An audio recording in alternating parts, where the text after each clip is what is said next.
What's your date of birth? February 21st, 1952. Good. What's your job on the movie? Producer. Associate producer. What was the last movie you produced? High and Dry. Who paid for that? CFTC. What's your middle name? What's your middle name? What's your middle name? Leon? Shoot him. He's an American spy.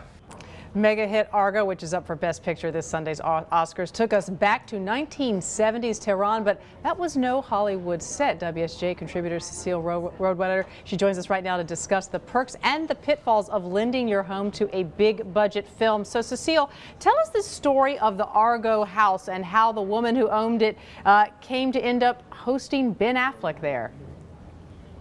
Well, it happened like it happens in most of these situations where location scouts for Hollywood drive up and down multiple streets, countless streets, in an area where they think they might find a house, the right house that matches that script. And in this case, they were looking for a house that would sort of evoke 1970s Tehran, something that had a bit of a foreign feel to it, that would have stone and marble and look vaguely Central Asian. And they found this home in Hancock Park in Los Angeles, historic neighborhood, and knocked on this lady's door. Her name is Ms. Vertsosa Ambad. They knocked on her door. Nobody was there. They left a letter, and then with a phone number, and then she called, and 3 weeks later, Ben Affleck was in her house.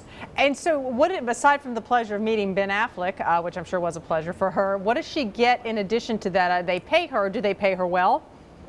That's right. It's a mixed blessing, the whole thing. They did pay her well. She made $50,000. They were filming in her home for a month. Wow. She also loved eating off the catering truck 3 times a day. She loved being able to tell her parents and also her colleagues that she had met Ben Affleck, who she said was very handsome.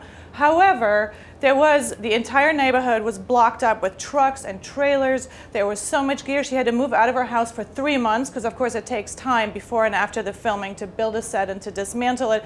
It really is a very intrusive and disruptive experience. So it may not be for everybody, but she did like the money. Well, at least she got 50 grand out of it. Her poor neighbors, they didn't get anything, and they had to deal with all the trucks being there. You know, I wonder about like the resale value of a house. I mean, do having stars in movie studios come and set up shop in your house, does that help or hurt?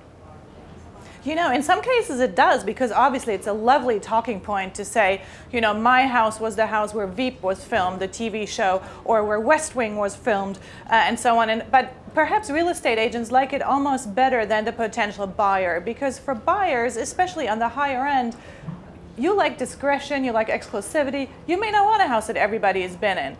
However, for a lot of houses, you may have great pictures to show, a great story to tell, and hey, if a house is good enough for Hollywood, it might be good enough for you as a buyer. So you sound like a real estate agent already, Cecile. Thank you so much for being, thanks so much for being with us. More in the Arena section.